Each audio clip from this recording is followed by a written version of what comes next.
They're both treated equally, but we have in this nation the grandest, probably the most sacred, most historic places in the world, and we've set them aside. It's unique with America. It's being copied throughout the world. People come from all over the world to see these places. Wasn't it America that first, when Teddy Roosevelt started doing that? Teddy Roosevelt, during his administration, he created 5 national parks, one of which was Yellowstone. But he also created the U.S. National Forest Service, which is something that not too many people know about. But that was about 1905, you know, and he was one of the leaders in the park movement.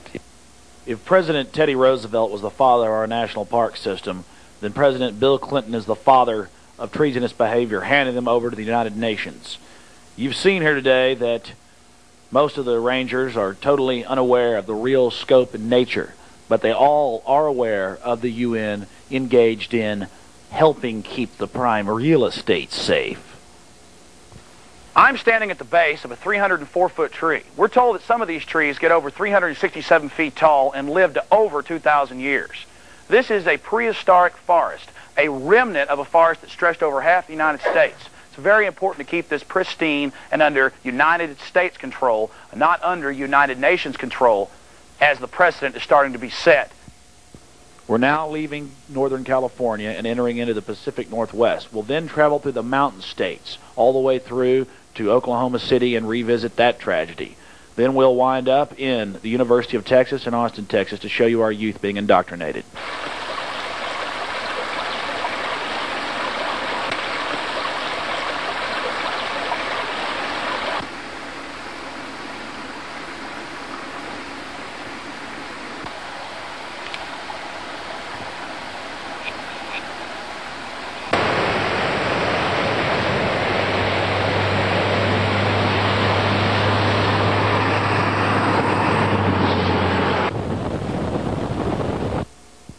Before we left the Redwoods, we were hell-bent on finding the UN sign, and we did find it, hidden behind a rest stop on the back of the building, as they always are.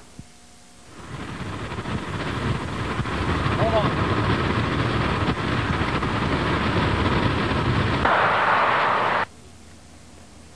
We're about 10 miles from Mount St. Helens, which violently erupted in 1980, destroying everything for about 50 miles in all directions. Now, only 17 years later, the rejuvenation of the incredibly resilient Earth is apparent.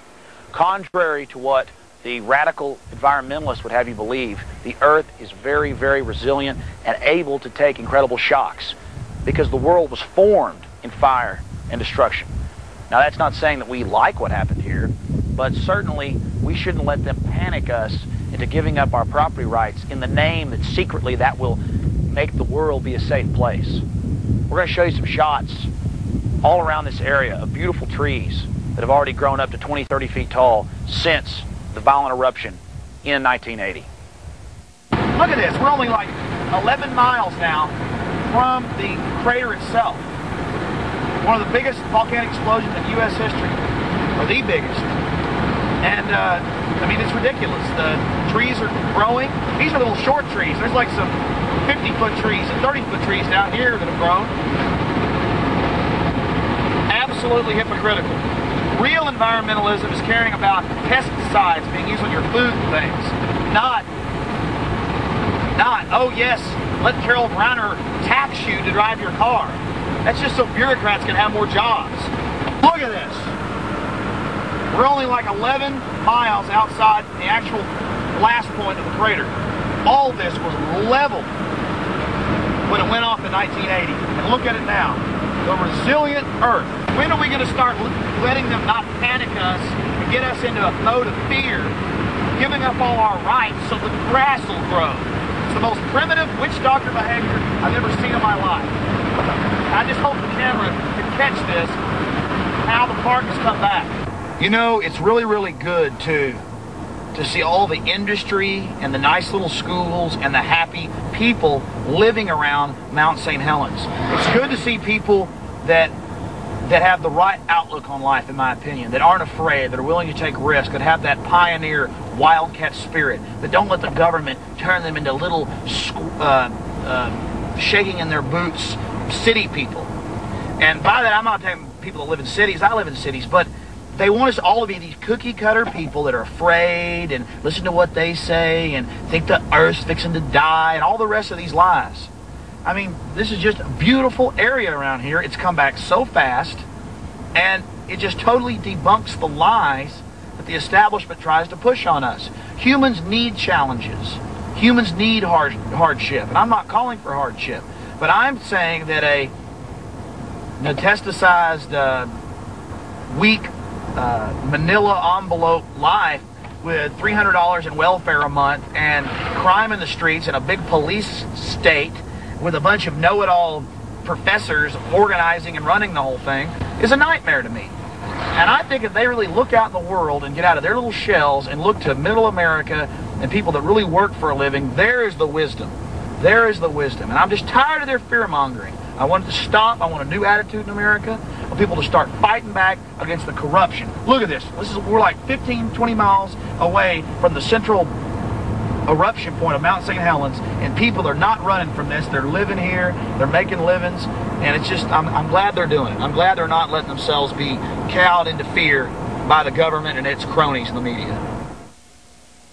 Now, this park, Olympic National Forest and National Park, is designated. All the beautiful mountains, the rivers, the lakes, everything is all designated UN Biosphere World Heritage Site, and they have to take a bunch of the rules and regulations from the United Nations. But there is no posting.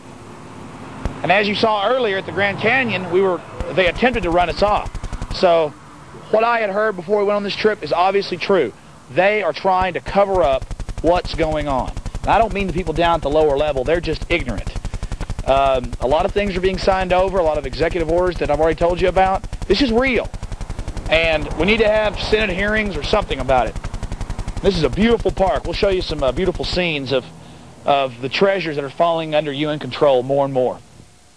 We're looking for the Biosphere designation or World Heritage Site plaque. All the parks that have those signs, but we've been unable to find it here. Do you have any idea where those are? I don't know what you're talking about. Well, what's our camera for? Oh, we're just American citizens out filming. Okay. Biosphere. For the Olympic National Park. Yes, sir. I'm with the U.S. Forest Service. Yeah. Well, that's still Bruce Babbitt, isn't it? He's the Department of Interior. Yeah. Forest Service is the Department of Agriculture. Yes. Well, we're just curious. We do share an office. What did you want to know for?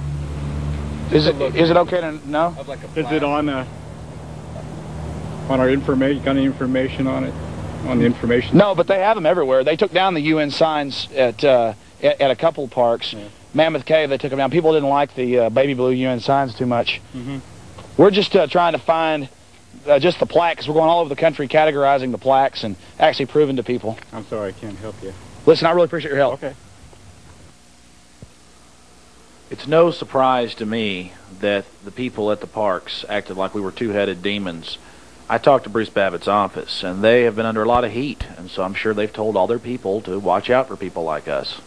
Now we're going to turn back east and go ahead and finish up the second half of our trip. We saw Americans across the nation just trying to enjoy themselves and be left alone. To the establishment, we have this to say to you.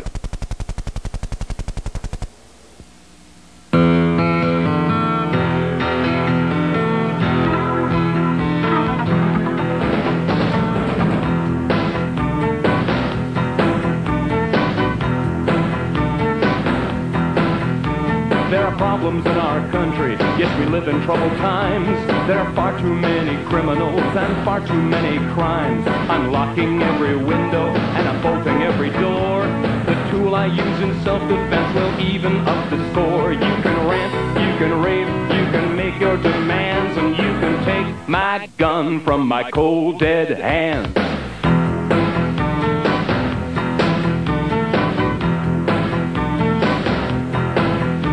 There are global corporations, they have billions that they pay to the greedy politicians who make sure things go their way. They tax us into poverty and we live from day to day. To them we're useless eaters, we don't get to have a say. You want to crash this Constitution, is that what's in your plan? You can take my gun from my cold dead hand. In every case through history, when genocide was planned, the firearms were gathered up and the opposition banned. The tyrants